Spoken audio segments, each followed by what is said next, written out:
It's 1 o'clock in the morning of me recording this, and I don't care. I wanted to do this.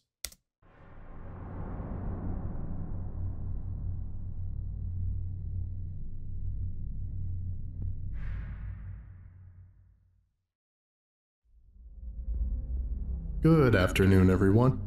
My name is Dr. Miller, and the SCP we're going to be looking at today is SCP-5012. Object Class: Euclid. Yeah, we're back to this. Threat level: undetermined. Special containment procedures: pending. Legacy containment procedures. SCP-5012 is the legal property of Fitzwilliam Agriculture, a Foundation front company.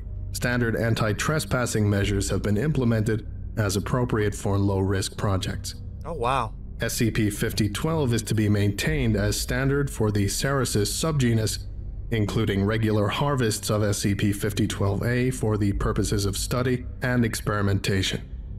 Personnel are advised to ignore SCP-5012-. SCP-5012-B is effectively self-contained. Description: SCP-5012 is an orchard of trees of the Cereus subgenus located in the Italian province of South Tyrol, formerly the site of the Casadua Amphitheater. The trees... So it's just, like you just said, a bunch of trees that apparently is abundance in flowers and fruit. Oh, shoot. That constitute SCP-5012 are in a continuous cycle of flowering and fruiting, irrespective of soil and meteorological conditions. SCP-5012 has not been observed to experience sustenance. During their fruiting phases, the trees of SCP-5012 produce SCP-5012-A, a psychotropic variation of sweet cherry.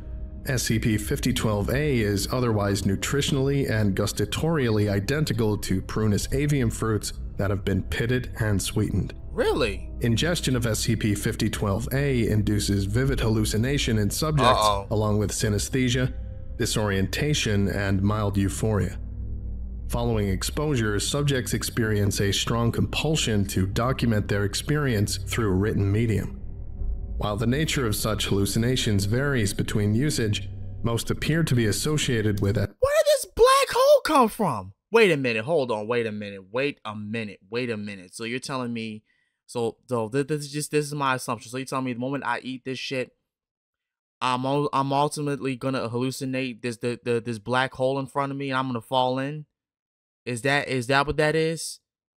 Because that is a giant hole. SCP-5012-. SCP-5012-, individually designated SCP-5012-1 through 24, are a collective of humanoids resembling the former Golgotha Memorial Orchestra sans lead cellist Fiorenzo Marcelli. Each instance of SCP-5012-, is integrated into the trunks of one or more trees. Instances of SCP-5012-, do not age or decompose. Oh my god. SCP-5012-B is an entity or collective confined to SCP-5012. No first-hand accounts of SCP-5012-B's appearance or behavior have been documented. However, SCP-5012-B appears to be a frequent consumer of SCP-5012-A, with enough personal knowledge of SCP-5012-, to dedicate its writings to specific instances. Okay. History. According to archival records, SCP-5012 has always been known to the Foundation, having been documented immediately following its inception on January 1st, 1924. Oh, so we got a date. The author of its documentation is unknown, but is presumed to have been Dr. Kane Crow, given his background in botany and ecology. Similarly, containment measures were enacted immediately following the documentation of SCP-5012, leading to an unacceptable expenditure of resources. No incidents, breaches, or experiments were reported on site until 26/05/1956, when all personnel present within SCP-5012 suffered an acute nauseous reaction, then fainted. Oh my. Following Incident 5012-A, RISA auditors immediately flagged the SCP-5012 project as both inactive and over budget. SCP-5012's containment procedures were scaled back to their current iteration after an emergency HLCL supervisor meeting. Due to the presently unknown circumstances of the Golgotha Memorial Orchestra's disappearance, as well as the nature of artifacts recovered from the residencies of its members, further investigation into the events of January 1st, 1924 has been authorized by Foundation Overwatch. The ultimate fate of Fiorenzo Marcelli is presently unknown. Addendum 5012-8. On 18/06/1959, Foundation Overwatch cleared SCP-5012 for experimentation following an extensive budgeting audit. Experimentation was overseen by Dr. Cecil Goss, assisted by researchers Rebecca Kivarella and Piero Bertoldi. The SCP-5012 project was subsequently allocated lab equipment and 2 D-Class personnel. Oh no. Initial experiments conformed to SCP-5012's initial documentation. However, due to the research personnel's unfamiliarity with members of the Golgotha Memorial Orchestra, identifying the foci of SCP-5012A-induced hallucinations proved difficult. Experimentation subsequently shifted from the study of SCP-5012A to that of SCP-5012-. Jesus. You know what's crazy? I've been wanting to get back to doing these for so long. But I was just like, none of them seemed interesting enough. And then we get to this, and it's just like, okay, so is people eating this fruit from these trees, these orchard of trees, and it's making people hallucinate to a crazy extent, but also the other effects is that you don't like.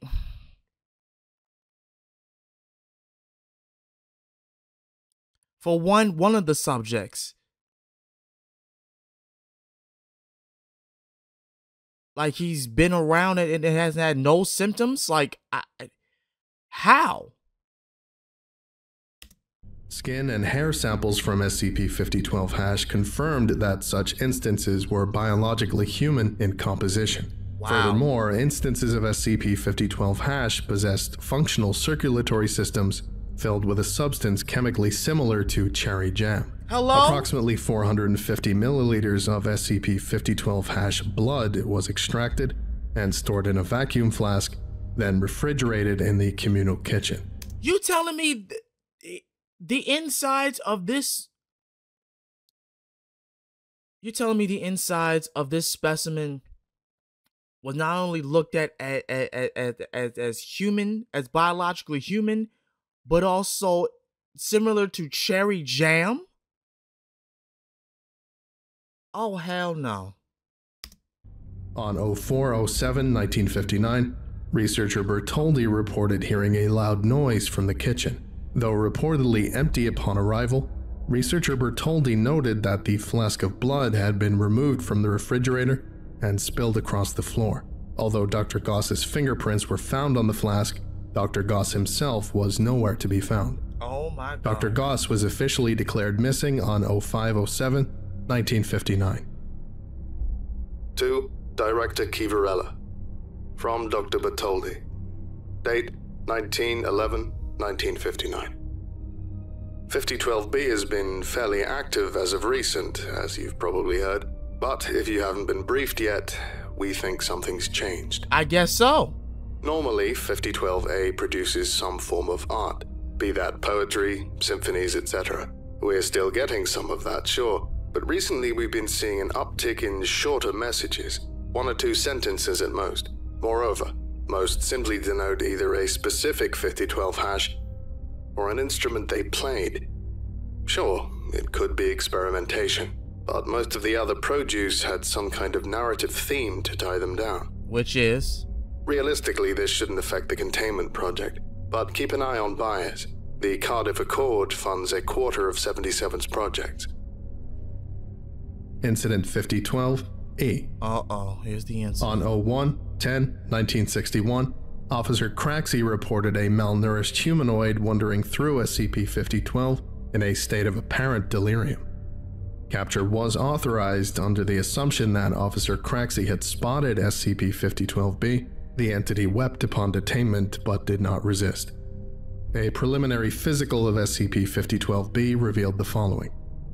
SCP-5012-B is a biologically human male of European descent, most probably in its late 40s. No inherently anomalous properties have been recorded. SCP-5012-B's third and fifth toes on its left foot, as well as the entirety of its right leg below the shin, had been mangled in a past incident, replaced with finely crafted wooden prosthesis. SCP-5012-B's vocal cords are heavily damaged, rendering it essentially mute. SCP-5012-B's fingerprints are identical to those of Dr. Cecil Goss.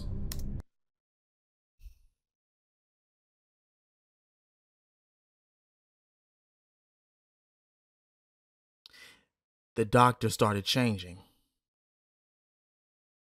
It wasn't it wasn't that his ligaments were mangled. They were turning into the tree. He was literally becoming a tree. That's what's going on. So when you eat the fruit, oh God, and who knows, God knows how long he must have been eating it. It not only did it turn his insides into the substance of the fruit, but the outside, everything is being, oh my God. While still being being presumed to be human, it's not. He's being turned into one of the trees. Upon capture, SCP-5012-B wore a tattered set of black scrubs, as well as a backpack containing a 37-page notebook, several broken pencils, and a hastily drawn diagram of unclear purpose. SCP-5012-B further produced an ID card for Dr. Goss upon interrogation. As Dr. Goss's card was set to expire on 01/01/1960, SCP-5012-B's identity has not been presently verified. During interrogation, SCP-5012-B requested a typewriter with which to document its experiences. Document 5012, J.E. I'm sorry. Give me a moment to think. My first memory is of being crushed into a point of nothing, plunged into deep silence. My body felt no pain. Whatever vestige of myself was left to experience implosion was not strictly physical, but I was still me. In some form or fashion, I existed, just not physically. Oh. It's hard to explain if you haven't felt it yourself. Give me a minute.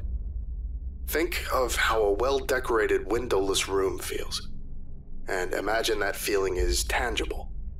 Now, imagine that the lights have been switched off. The room still exists, is just as fancily decorated as before, and you saw the room. So you had that feeling, but you can't see it anymore.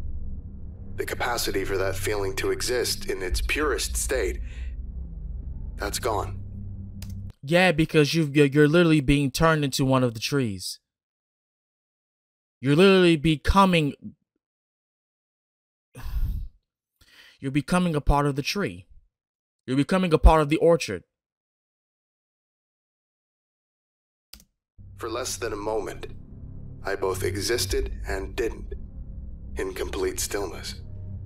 Then I started, and forgive me for anthropomorphizing my half-self, I started moving.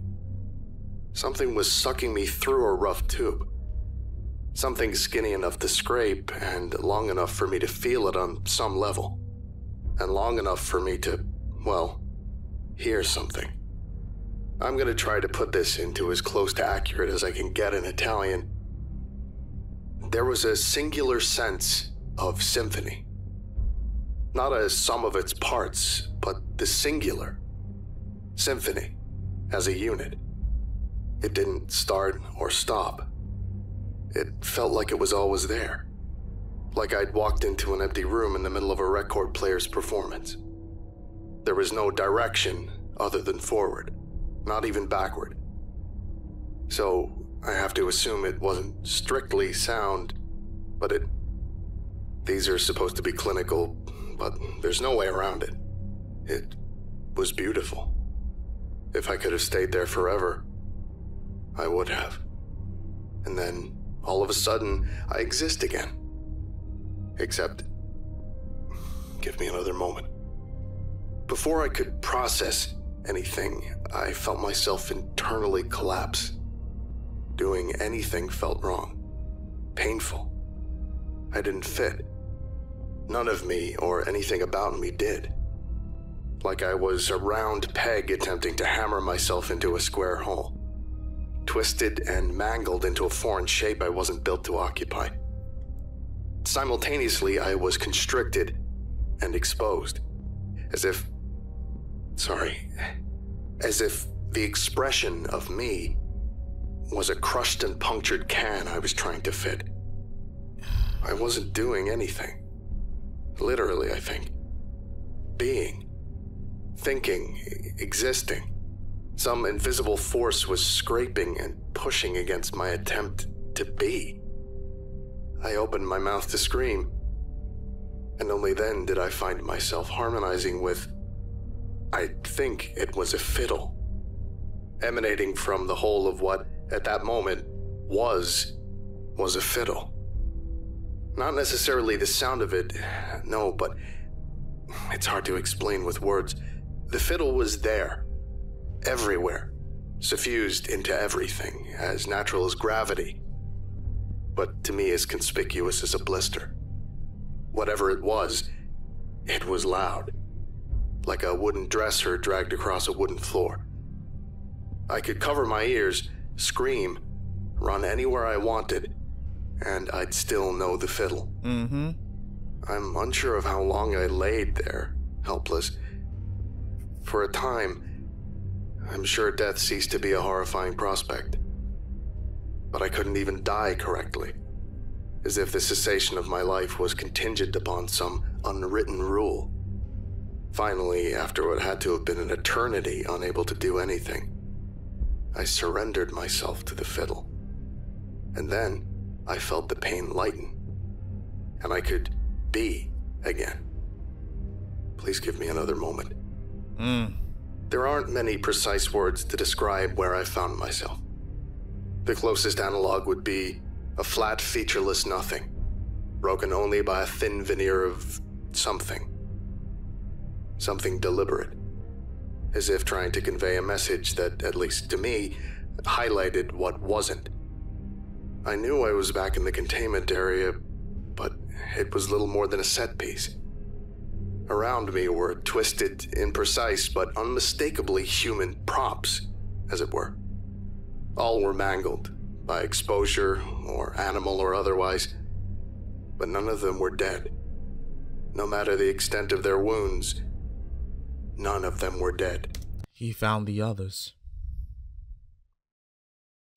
He found the other people that ate the fruit. And they all were turning, but they weren't dead. They weren't themselves anymore, but they weren't dead. They were turning into, and it were becoming part of the orchard. That's what he's trying to say. He was being forced to fit. But in order to do that, it literally has to turn yourself into something else that you're not. So first it's the organs, then you can't speak. A tree doesn't speak in this case. So why would you have the vocal cords? Take that out.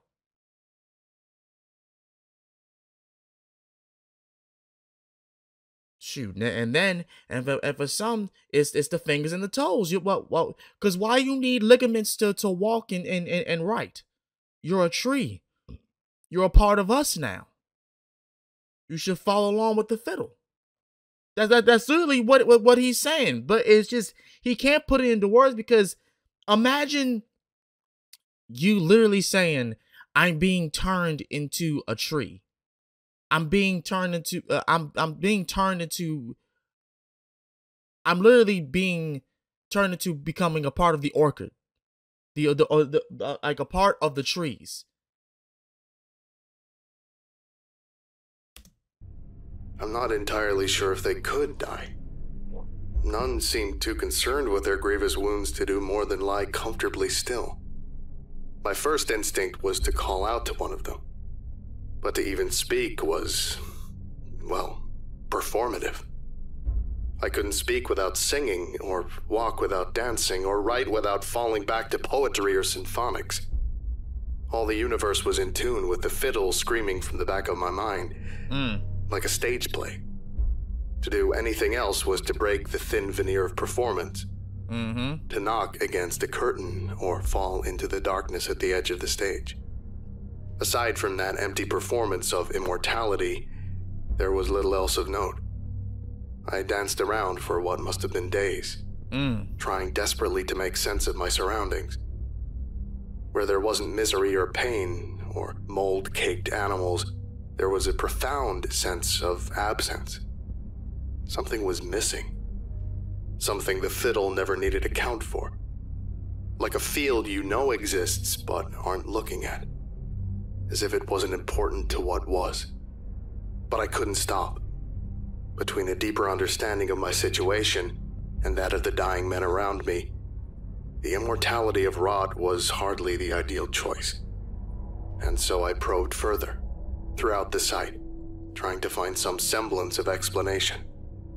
And then I ate a cherry. He made it worse. You made it worse. Ain't that a bitch? All of a sudden, I felt an immense weight dissolve from my being. I bet you did. The fiddle was gone. In its place was a familiar symphony. I was sitting in a booth, inside of a diner, painted a brilliant array of new and exciting colors, as a quartet of women sang a song of... My mind struggles to put it into words, but I know it was beautiful. The hallucinations. And it was real. And then I woke up. The pain of readjusting to the fiddle was amplified by a sudden shock of dullness. The world around me didn't just feel dismal, it felt incomplete. The absence of something left my being exposed. Worst of all, the memory of what I lost was fading. Yep. The second pen touched paper, it was lost. I tried again to recapture the bliss.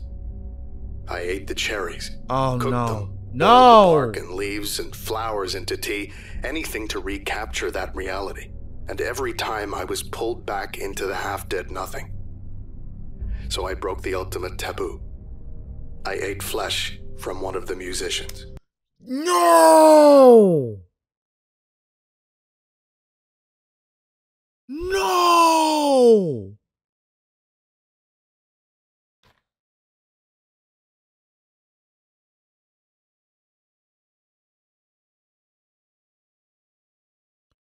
This man was trying to get trying to go back into his delusions of something that wasn't there, just to have a sense of what he was used to.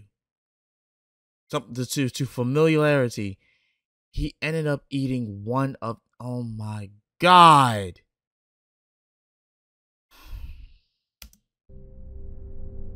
For a brief, beautiful second, I'm back in the symphonic void. When my existence reasserts itself, I'm back in a chamber of noise, trapped again by alien constraints. From everywhere thunders a trumpet, a sustained scream at the dull wrongness with which I tried to express myself. It never gets easier, trying to readjust. Quicker, perhaps, but it's not something one can prepare for. The rules of each musician, shall we say, they're as unique as they are ubiquitous. To even prepare for the next is to violate the rules set by the present. Oh my God. I can't even remember what the next one was. The worlds, I mean. There was a similar sense of incompleteness. Holes where something should have been. Most of them, the foundation exists, but there's always something wrong with them. The buildings, the people, everything is equally as twisted as its surroundings. like grotesque caricatures playing whatever part the instruments decree. You asked me about the notebook. Everything in there. That's a map. Dozens of them. Even they weren't enough. Until you memorize the names and faces of each one. Where you'll end up is pure guesswork. I thought if I traced where I was with where I ended up, and how, perhaps I could find my way home. What I'm going to say next may be info-hazardous. Every world I went to was twisted to the same tune of a specific instrument. Some were minor. I distinctly recall a universe where the Foundation gave guided tours through the grove. Less so others. Another world had me stuck. So you're telling me this orchard has different holes in each world where you can go to, is the same, but of a different instrument. But it's the same damn thing. Jesus.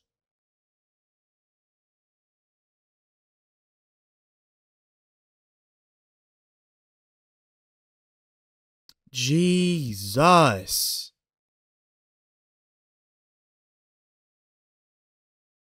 There's no escape for him. He's in too deep. Stuck. Immobile. Unable to taste, smell, or feel anything but hot metal and burning plastic and a wall of numbers as a burning shock coursed repeatedly through my being. Throughout, however, I kept faith that eventually I'd get home. That ideal was the only thing that kept me dancing. Home was complete. It was colorful and vibrant and whole. Existence wasn't forced to express anything aside from the completeness of being. And it was silent. And I suppose that's why, even as Fiorenza appeared everywhere but here, I disregarded this world. Something must have changed, because I never noticed the cello before then. This concludes today's lecture. Thank you for listening, if indeed you still are, and you are all dismissed. Goodbye.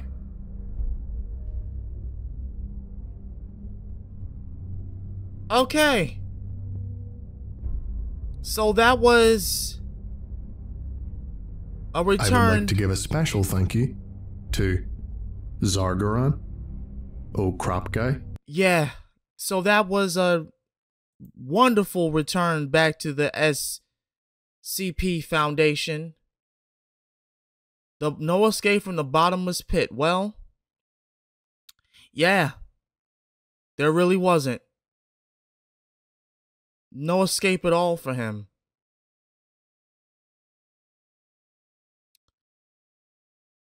He just kept trying to find a way back to some form, to some form of familiarity, to being human, and he went too deep with it.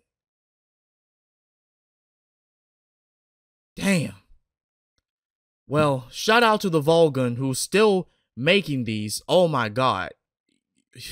You know, I would think that at this point that there's not much to even, talk about, but no, there's plenty. There's plenty.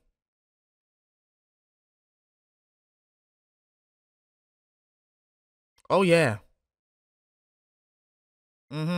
Somebody said shorthand, cherries that make you hallucinate about music and dancing, inspiring many into writing of their experiences. Long form, mental teleportation to a parallel world as expressed through song, dance, and set pieces. One researcher went in too deep, and this may be more dangerous than it seems, as these pits have no bottoms. Yeah.